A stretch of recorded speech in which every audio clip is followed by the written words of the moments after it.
report news, but also to educate the public. I have invited this call to either convene a one-day meeting where all of the issues concerning roads and housing we can address. And I make myself open to any invitation as you may deem fit, so that we can have a better understanding of what is going on in various sectors. And I say this in the context of when I come here to announce that a particular amount was approved for a contract, that doesn't mean the amount has been paid, contrary to what you suggest. You are mindful also that the Minister of Finance, different arms of government are escalating the fiscal challenges we face as a nation in trying to fund the budget. You are also mindful that the last few budgets for almost 20 years in Nigeria have been deficit budgets. And these are terminologies and realities that I think we should acquaint ourselves with if we are going to not just report news, but also educate the public. So, and you must also be aware that between awarding a contract and also mobilizing to site, there is a distance. First of all, we have to have agreement. That's a relationship between the Ministry of Works or every other ministry and the Ministry of Justice. Then there's a role that banks play. They have to give guarantees. These are things that I would like to know if I was a correspondent, in order to be able to help me better inform members of the public. Building materials, rocks, laterite, quarry, iron rod have to be ordered. Construction companies don't keep them. The process of producing, blasting rocks requires approval from the Ministry of Mines and even the Office of the NSA to get approvals to get dynamite. All of these are the things that go on. So the point I'm making to you is that there's a distance between approval, implementation, actual construction, and the result.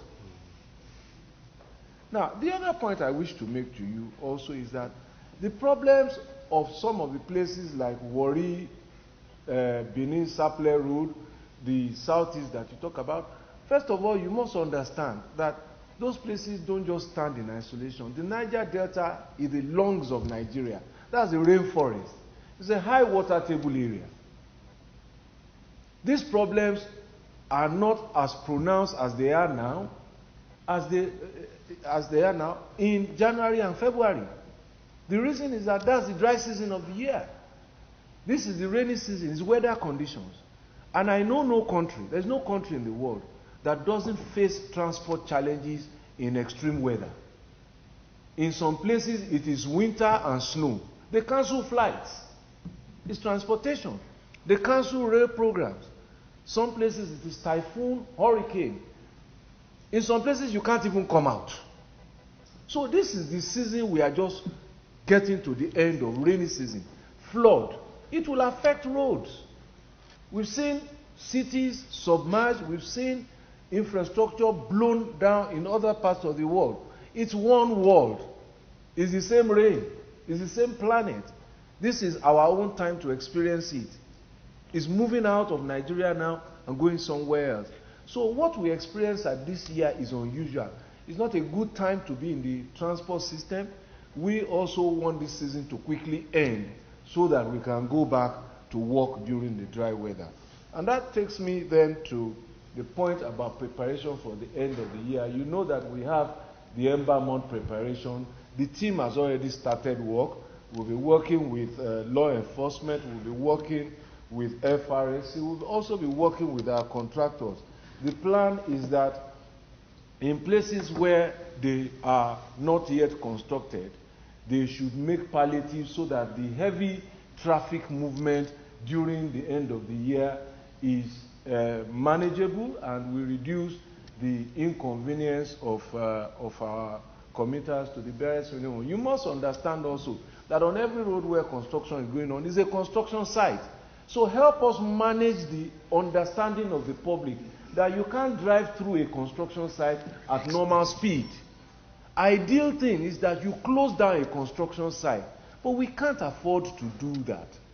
So you owe us that understanding which you must pass on, that people must expect some inconvenience. We regret it, but we do our best to bring them to the barest minimum. The inconvenience is pronounced also by weather. We don't control weather. And if we don't have rainfall in 1 year, it will affect food as well. So these are the realities of existence, about 3 months in every year, and then we will move on to much better weather. Let me also say that today my colleague in transportation announced some initiatives. Honorable Rotimi Amechi, I won't steal his thunder except to say that we expect to benefit from those initiatives on some critical routes during the next few weeks that will bring relief to our roads network as those train services come on stream. So I am positive that all of these problems will become history within a short time. But we must all understand what we are dealing with here. And to appeal to you that, yes, we are here to solve problems. Problems is headline news for you. But at least the balance is also to show that not all of the road is bad. Because the focus is on the bad part. But you owe Nigerians whose taxes we use to also show them that some work is going on. Because it's not all of Nigeria's roads that are motorable. On the Benin-Warri road, for example, many sections of it are motorable. It's a part that has caved in and collapsed. And that is where the pain is. And that is what we will respond to.